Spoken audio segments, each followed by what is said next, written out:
permite já mudar de assunto, tá? E o assunto que eu vou agora é para essa questão Felca, tá bom? Essa questão Felca, ela tá motivando duas grandes discussões. Eu quero... o vinheteiro falou, eu quero assistir ao vivo pra ver se é bom mesmo. Está convidadíssimo. A gente vai armar então um show em São Paulo, tá? Era pra ter rolado semana passada. Mas a gente vai armar vai te chamar. Eu tenho, o vinheteiro, um Hammond, sabe o órgão Hammond? Com uma caixa Leslie. Vai que você queira dar uma briga. Vou deixar do lado do palco. Vai que a gente fazer um improviso aí. Seria bem legal. Bem legal. Prosseguindo.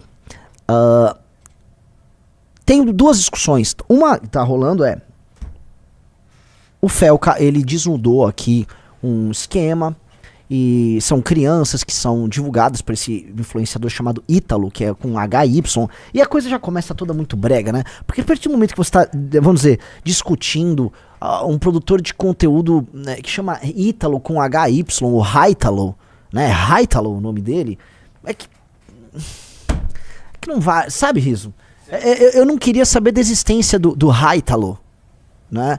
Mas ele existe, né? E quem é o Haitalo? Eu gravei, aliás, o Riso pode mostrar, eu gravei dois belíssimos, eu gravei quase 1 hora de conteúdo pro Valete Plus sobre esse caso, né? Explicando que no fundo, o Haitalo, né? Esse produtor de conteúdo, vamos falar, é um produtor de conteúdo degenerado, casado, que tem o seu namorado gay, que estranhamente os dois gostam de focar muito em sexualizar crianças, e é isso. Ele ganha dinheiro produzindo um conteúdo mundo cão, um conteúdo fudidocor, um conteúdo da Cleide. Sabe? Ô Cleide, volta aqui, ô Cleide! É o conteúdo Cleide, tá? Com adolescentes, pré-adolescentes. E rodou e produziu e cresceu com isso. E este cara vê e produz essas coisas com uma naturalidade muito grande. Não porque ele é uma aberração, entenda o ponto. Olha só o que eu vou falar. Aberração é você. O elemento aberrante nessa sociedade maluca aqui é você que tá me assistindo. O elemento... Vamos botar, o aberrante não é o nome certo, né? O elemento exótico, vamos botar aqui. O que é de estranho e exótico não é o Haitalo e a exploração sexual voluntária, vamos colocar aqui, porque não é que a menina é uma escrava dele e os influencers são escravos dele, não. Aquelas pessoas estão ganhando dinheiro também, é um negócio bom pra eles, tá? E pros pais, que lembre-se que essas crianças supostamente têm pais, né?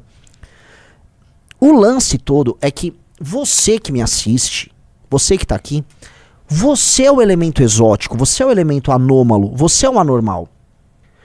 Para aproveitar que o vinheteiro tava aqui, ou ainda tá aqui na live, né? O vinheteiro, quando ele fala que, essa produção dessa galera é tudo fezes e tal, o vinheteiro é uma figura anômala. Você vai achar o vinheteiro como um anormal. Porque o normal, meus amigos, o normal é o mundo cão. O mundo cão é a regra. O mundo cão é a regra. O mundo cão define eleição. E o Brasil hoje é mais mundo cão do que você. Então, o Haitalo e a Camilinha e todas aquelas crianças que rebolam e dançam e se esfregam, então fica lá aquele esfrega, né, a genitália ali e tal. Aquilo se tornou a regra para a juventude brasileira e eu não estou zoando. É que você que está me assistindo aqui, né? A gente vai fazer aqui qual o quadro social do público que nos assiste. É uma classe média tradicional, muita gente classe C. Às vezes tem um cara que é entregador, tá aqui, tem um Uber que tá me assistindo. A gente tem uma clivagem que pega a classe média tradicional, classe C e o público mais jovem. Vocês que nos assistem, só de estar assistindo uma live de um cara meio translocado, de um movimento político, você já não é um cara que tá lá, né, raspando a genitália com outra pessoa num baile, numa festinha. Você não tá assistindo uma dancinha de TikTok, né?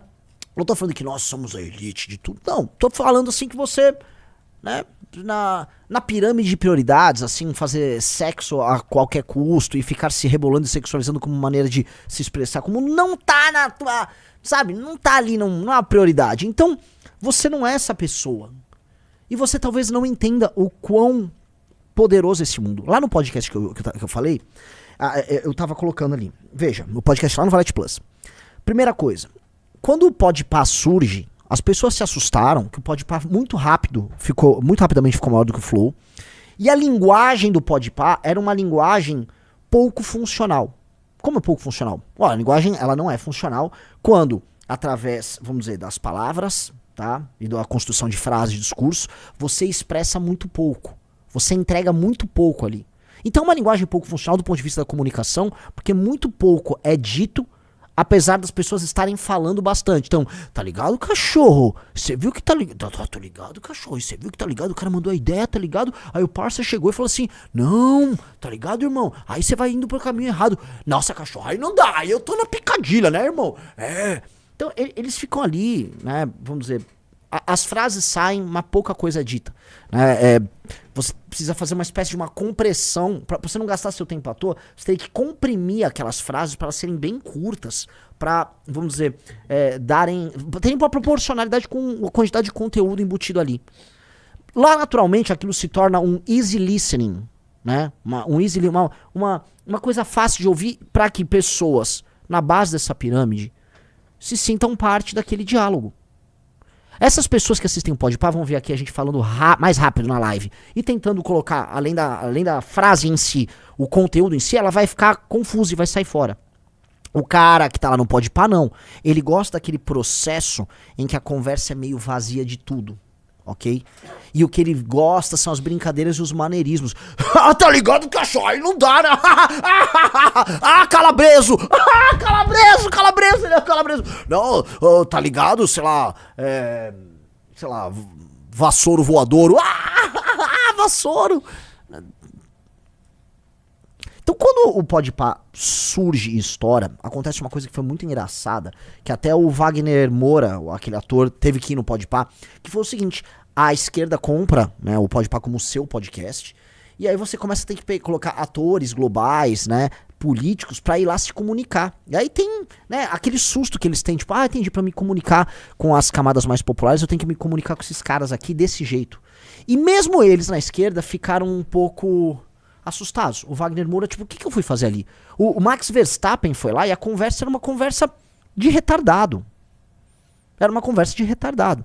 Então o Podpah assustou as pessoas. Outro grande assombro recente foi o do Oruan. E o do Oruan eu expliquei. Olha, o Oruan mostra que o mundo cão, coroado pelo crime organizado, tá mais naturalizado do que vocês imaginam. E ele é um cara que é um hits no Spotify, ele tá gigantesco. E aí as camadas populares não apenas consomem, mas validam. E não as camadas mais populares, a classe média ouve também. Houve um processo de naturalização de um discurso, de uma prática, de uma hierarquia. Aí todo mundo assustou, meu Deus, isso tá mais comum do que a gente imagina. Sim. O caso dessa Camilinha é outro elemento. O caso do Haitalo, que é o seguinte elemento. Sexualização precoce de crianças e adolescentes. Aí você vai falar, pô, Renan, mas isso acontece? Gente, sim, assim, a lógica em lugares muito pobres, especialmente pobres e urbanos, é uma divisão social entre dois tipões. A família crente, que se protege de tudo, então ela procura, vamos dizer, nos dogmas de uma religião protestante, do pastor, tal, o que não fazer para se proteger, como núcleo, para tentar manter enquanto tradição a ideia do núcleo familiar tradicional. E do outro lado, a perdição total. Ok? É meio que isso quando você desenha a imagem da paisagem social de uma periferia. Entretanto, as estatísticas mostram que o número de mães solteiras só aumenta. O número de mães na adolescência diminuiu com maior intensidade no sul-sudeste, entendeu, Riso? Mãe solteira diminui... Desculpa. Mãe na adolescência diminuiu no sul-sudeste. A intensidade dessa diminuição é menor no norte e nordeste. Mas mães solteiras como um todo aumentam, com maior intensidade em famílias mais pobres. O que isso gera? Este tipo de cultura, ela permanece, é uma cultura limitante. Você fala, por que uma cultura limitante? Não tem nenhum problema em ter uma mãe solo, não sei o quê, uma mãe solteira, não sei o quê. Não. Eu estou falando de estatística. Todo mundo pode levantar aqui exemplos anedóticos que vão contra, vamos dizer, a tendência. Então, posso dar um exemplo da minha irmã. Minha irmã é uma mãe solteira. Minha irmã, ela casou com um cara, não deu certo o casamento, o cara é um bosta. mora com a minha sobrinha aqui no Brasil, uma excelente mãe, cuida muito bem da minha sobrinha tem a atenção da família toda, minha sobrinha é uma menina super inteligente, maravilhoso. Ela, inclusive, teve umas participações na live aqui do Arthur, né, nesse horário. Maravilhoso, minha sobrinha não vai ter nenhum problema. Só que minha irmã é um exemplo, vamos dizer, específico. Na média, há uma incidência maior de problemas psicológicos em crianças oriundas de arranjos familiares que não têm pai. E mais, meninos pobres, especialmente na idade, que eles... Vou usar aqui a live do Arthur, atenção. Eles não estão com o córtex pré-frontal completamente desenvolvido, isso é verdade, tá? Eles não têm os freios inibitórios ali, o processo de racionalização deles não está completo. Esses meninos, tá? Nessa faixa de 15 a 24 anos, quando, especialmente em famílias mais pobres, e especialmente com famílias constituídas de mãe sem a figura paterna, a incidência desses meninos no crime é muito maior. E quem são os meninos que vão parar no crime? Em geral, os mais burros, tá? Em geral, há quase uma coisa do incel no crime. O menino meio, perdido e tal. Ele se torna uma mão de obra barata pro crime. Por que esse cara entra pro crime? Porque ele é mão de obra barata. Ele é mão de obra barata pro crime. Em geral, crianças oriundas dessas famílias, desses arranjos familiares incompletos, eles vão performar pior na escola. Todos os instrumentos de medição que você vai ter vão demonstrar uma piora. Menos disciplina, maior rebeldia, participação, incidência em crime muito maior dos meninos e tal. As meninas vão ter uma dificuldade em se relacionar com homens também na vida. Todo mundo sabe disso. E é o que nós temos. Eu cheguei a publicar isso no Twitter, tá?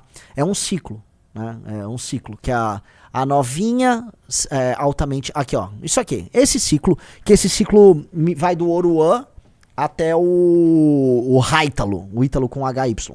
A novinha sexualizada vira mãe solteira que gera um menino problemático que entra pro crime em busca da novinha sexualizada que gera um menino problemático que entra pro crime em busca da novinha sexualizada que gera um menino problemático que...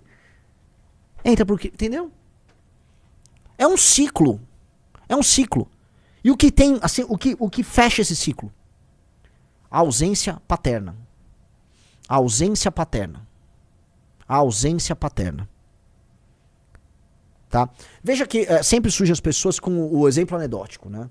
Ah, eu achei uma exceção logo. Ó. Você está dizendo que todo filho de mãe solteira é criminoso? São 11 milhões de mães solteiras. Não, seu burro, eu não falei isso.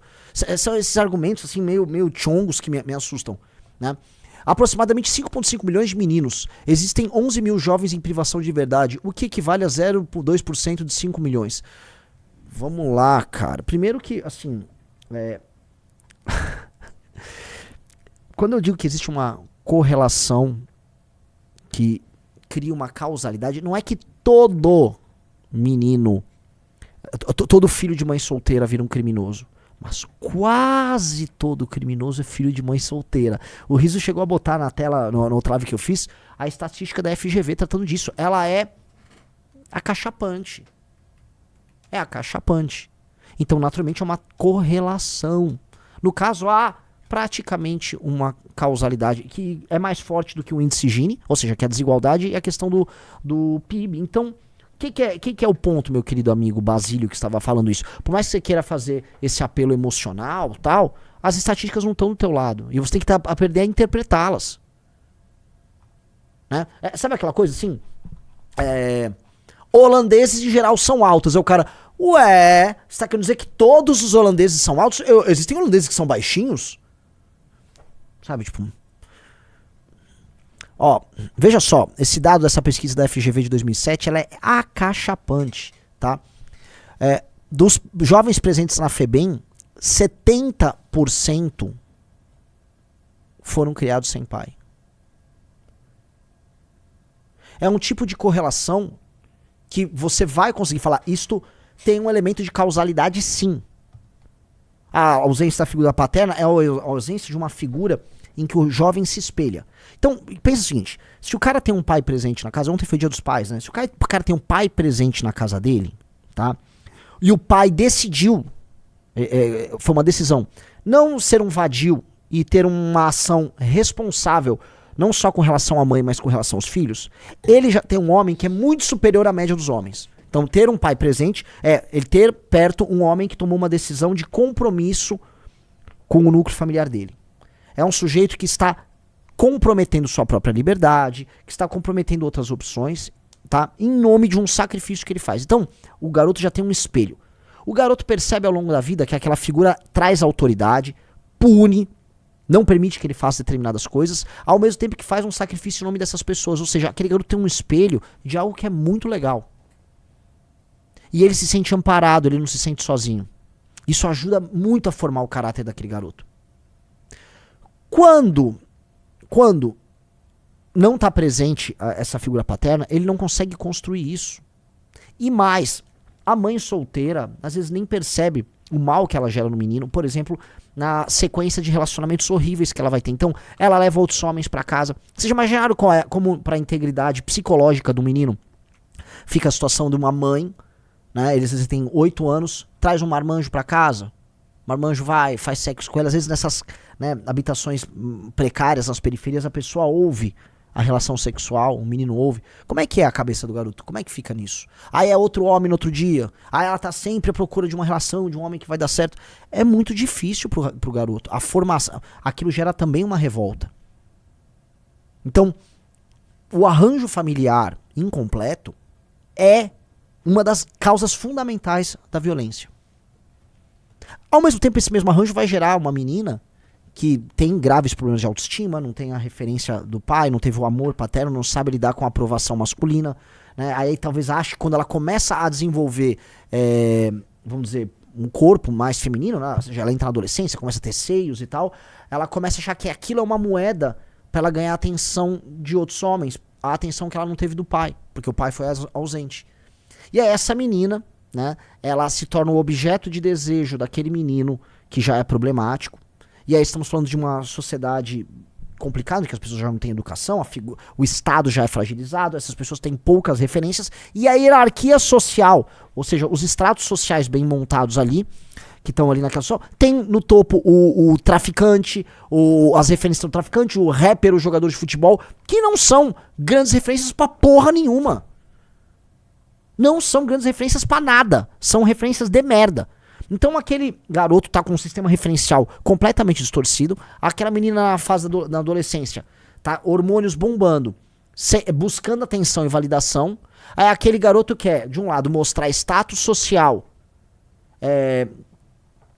seja ganhando um pouco mais de dinheiro, seja entrando pro crime, e ela usa a moeda social dela, que envolve o sexo, pra também crescer dentro daquela escala social, aquela pirâmide social específica. Ambos saem totalmente prejudicados. Mas a cultura, estou falando aqui um sistema de relações sociais, a cultura ao redor desse sistema de relações sociais, ela reflete isso. Então as músicas que envolvem a sexualização precoce, e eu falo, vocês têm que ouvir o podcast que eu fiz no Valete Plus sobre isso. É fundamental. A música vai refletir esse sistema de relações sociais. Então quem é a novinha? Repararam, quem é a novinha nas músicas do funk, do rap?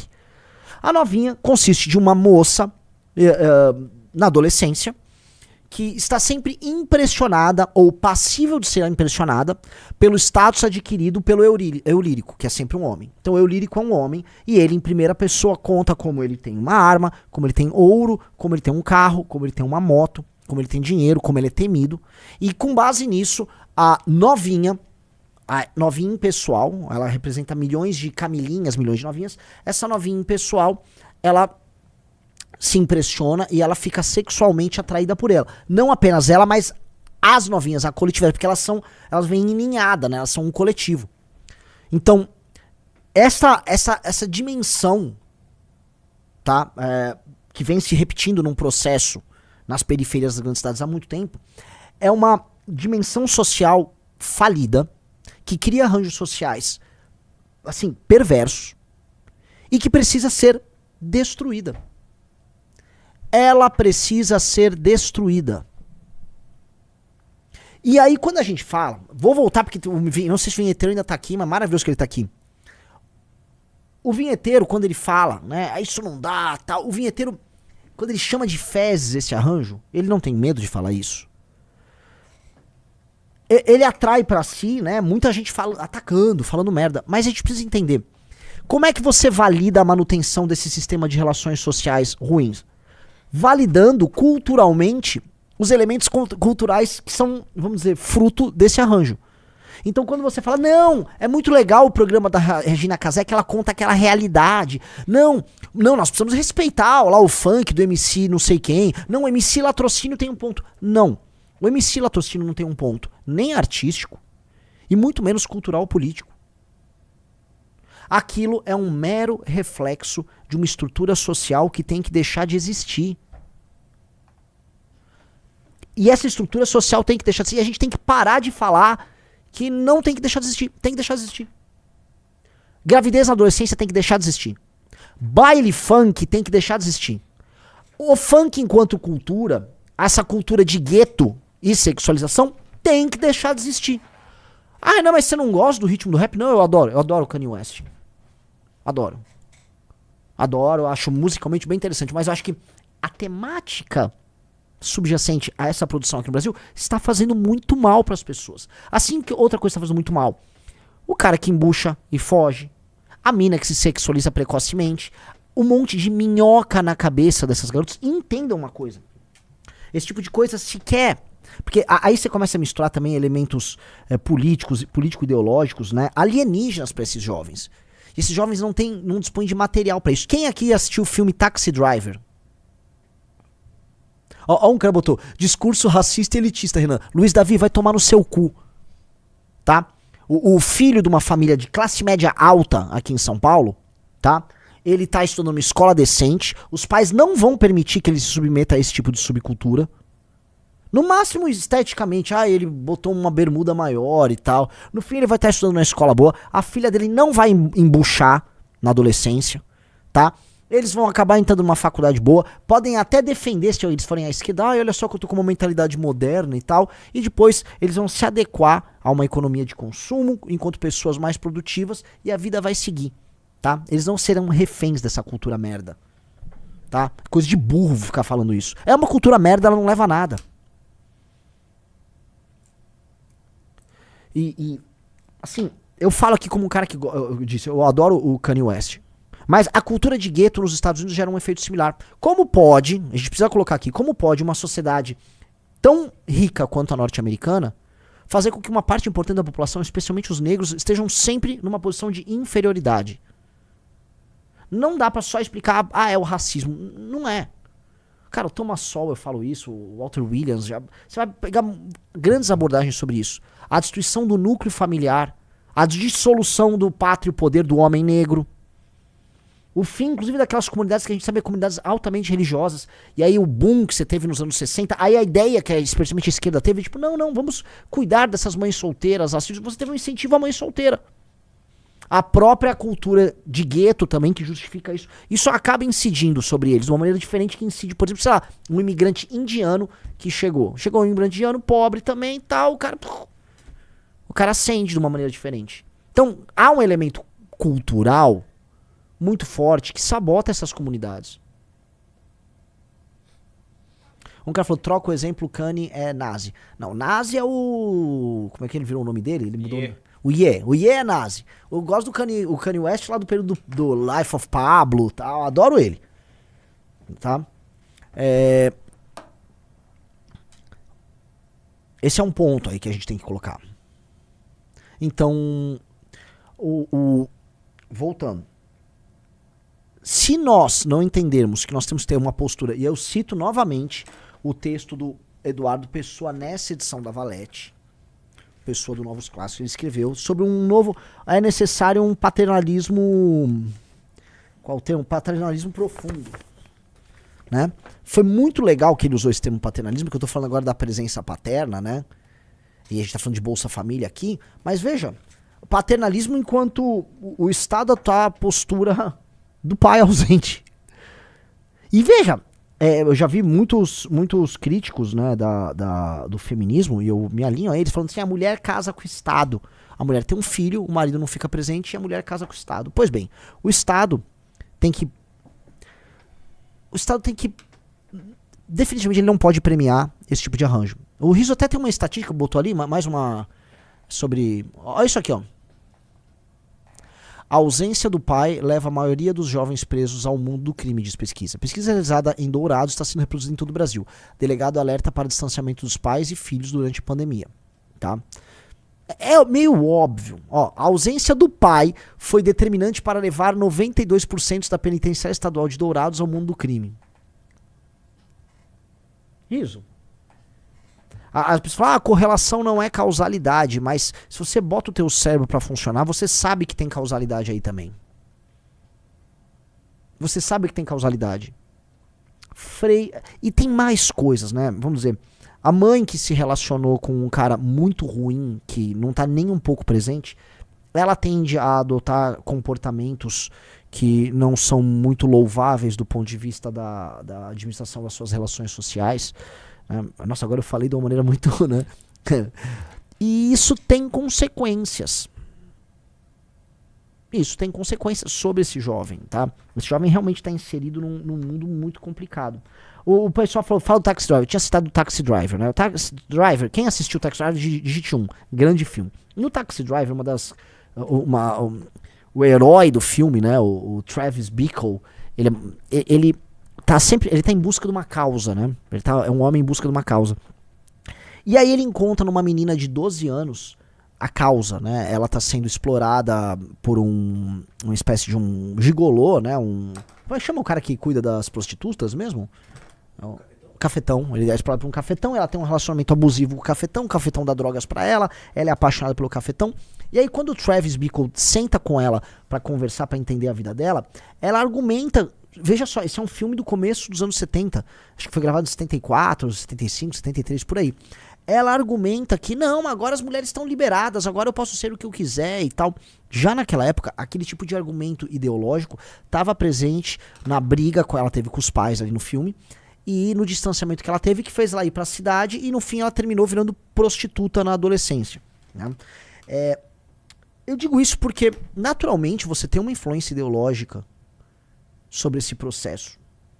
Já lá nos Estados Unidos. Só que isso vem pra cá.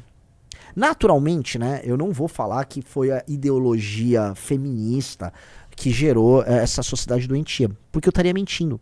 Esse tipo de relação social trágico, né, a mãe na adolescência, a mãe grávida sem presença do pai, ele é um arranjo de mundo cão e incivilizado, que faz sentido ter se ampliado muito, porque durante o período, olha só que interessante, durante o período de êxodo rural muito forte que o Brasil teve, ou seja, nos anos 50, o século XX foi um século do êxodo rural no Brasil, as pessoas saíram do campo e foram para a cidade. Essas pessoas quando foram para a cidade, as pessoas mais pobres, imagine, você tem uma periferia de São Paulo, aí sai uma moça do interior do Ceará, outro do interior da Bahia, outra do interior de Minas, outro sai do Rio. Todas essas pessoas não têm onde ficar, elas se acumulam em favelas. Elas não têm mais o núcleo social, elas não têm mais a presença da igreja, elas não têm mais a figura dos pais por perto. Aí essas pessoas saem construindo novos sistemas de relação social, desamparadas, atomizadas. E aí, cara, é o caos total, porque você não tem mais freios inibitórios, as pessoas estão ali perdidas, o lugar, né, assim, uma favela é um lugar em que não há espaço para individualidade, as casas são, vamos dizer, nem dá para chamar aquilo de casa. Então tudo aquilo fomentou este problema e este problema explodiu. Tanto que é muito interessante porque o boom está acontecendo especialmente nos anos 70 e 80. As crianças, o boom do êxodo rural acontece nos anos 70 e 80 e as crianças geradas nesse processo, tá?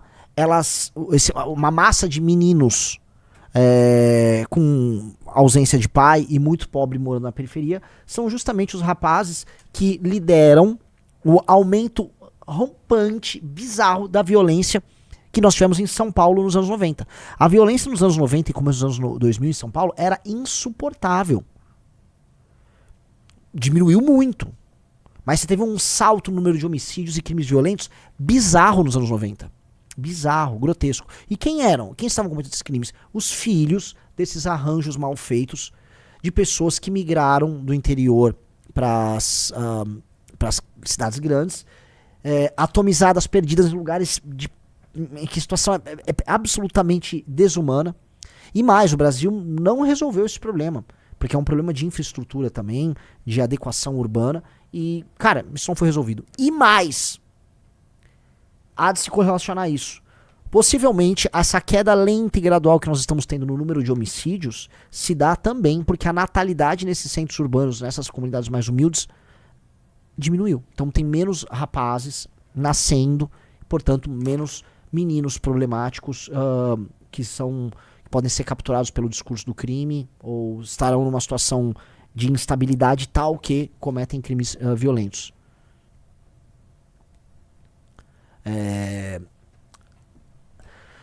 Então, voltando isso pro Felca, pra gente chegar aqui, né? Isto tudo que eu estou falando representa um Brasil que tem milhões e milhões e milhões e milhões de pessoas e que tem em si uma expressão cultural. Eu já expliquei pra cultura da novinha, a cultura do funk. Existe uma expressão cultural que reflete esse mundo e que turbina esse mundo. Há também a demanda das redes sociais, agora eu vou falar de um elemento algorítmico, por sexualização. Meus amigos, do Twitter, né, ao Instagram, é tudo soft porn. Vamos falar a verdade. É tudo soft porn. O que é... No Twitter você tem pornografia aberta. Mas no Instagram você tem soft porn. Você tem, do nada... Agora você tem influenciadores... Eu já vi isso, influenciadoras de inteligência artificial seminuas que parecem o tempo todo estar na beira ali da adolescência pra idade adulta. Isso está acontecendo. As redes sociais permitem isso. E aí você tem uma massa de meninas querendo atenção, usam as redes sociais para validar atenção. E aí você vai ter complexos de influenciadores, que é o caso desse Ítalo, ou Haitalo, né? Que criam, vamos dizer, entretenimento pro povo baseado nisso. E o povo assiste. O lance é, as pessoas estão assistindo isso há anos. E nunca deram bola. Nunca deram a mínima pra isso. Por quê? Porque é naturalizado na realidade delas. E esse é o ponto que eu quero chegar. O que o Felca revelou que todo mundo já não sabe que existe? Talvez as pessoas estão agora indignadas. Nossa, mas isso acontecia. Poxa, agora tem um nome, tem um cara pra apontar. Sim, esse Haitalo é um pervertido, vagabundo. Mas quantas milhões de outras pessoas também não o são? Não só consumindo isso, mas permitindo. Quantas mães que permitem que a sua filha com 14 anos vá para um baile ou que já esteja tendo uma atividade sexual recorrente não são permissivas com esse tipo de cultura? Quantos pais que não ligam, que negligenciam o crescimento dessas suas filhas, também não ligam para isso e não validam isso? Quantos professores, agentes públicos, políticos não validam isso? Quantos homens adultos que não saem com essas meninas menores de idade que não validam isso? Essa é a regra. Isso é a regra nesse país horrível que a gente mora. Nesse mundo cão que a gente mora. Essa é a regra. Você e o teu arranjo familiar um pouco mais estável, você é exceção. Essa é a regra. E a cultura mainstream no Brasil te faz achar que é bonito isso. Te pediram pra achar que funk é legal. Que não, olha só, Regina Casé disse que a cultura da favela é uma cultura precária. E ela não vai produzir nada além de pobreza. Pobreza, violência, arranjos sociais infelizes. Essa lógica que eu tava descrevendo pra vocês não vai gerar uma massa de cirurgiões, uma massa de pessoas aptas a lidar com a inteligência artificial. Não vai gerar. Não vamos ficar fingindo. Não vai gerar. Não vai adiantar. Ah, fiz uma grande escola.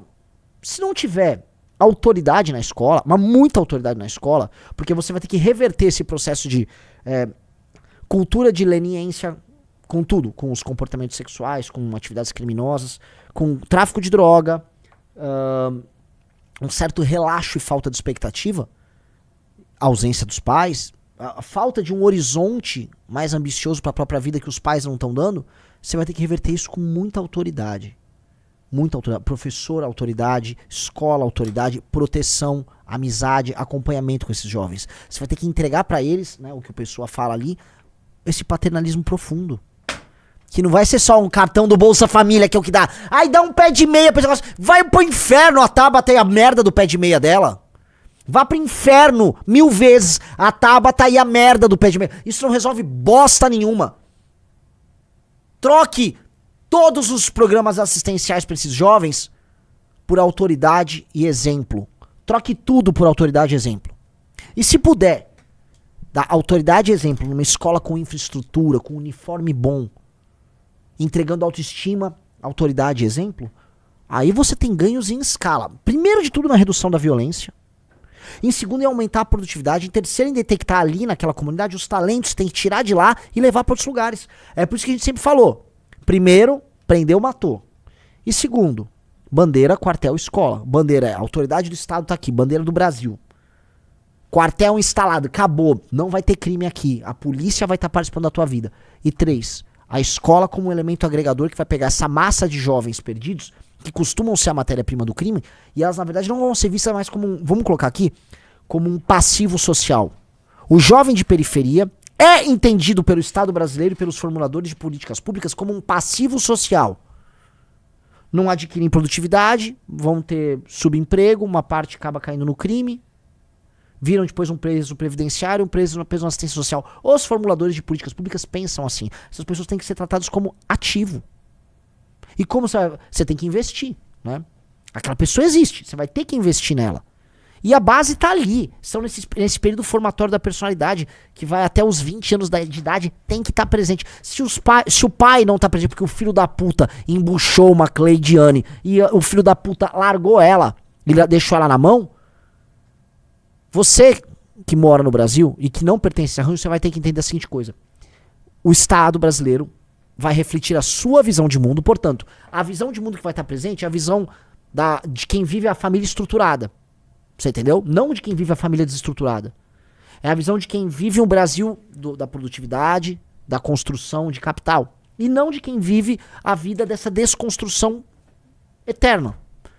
E o Estado vai ter que reforçar essa visão e alterar a base com base nisso. É isso. Isso é um compromisso de classe social, é um compromisso de classe, de puxar as pessoas pra cima. Esse é um compromisso. Porque tudo isso é aberrante? É. Mas entendam, tá? Não tem ninguém puxando a orelha da Camilinha. Ela não tem pai. Não tem ninguém puxando a orelha dessas... Não tem ninguém. Um cara como o Ítalo, o correto dele era...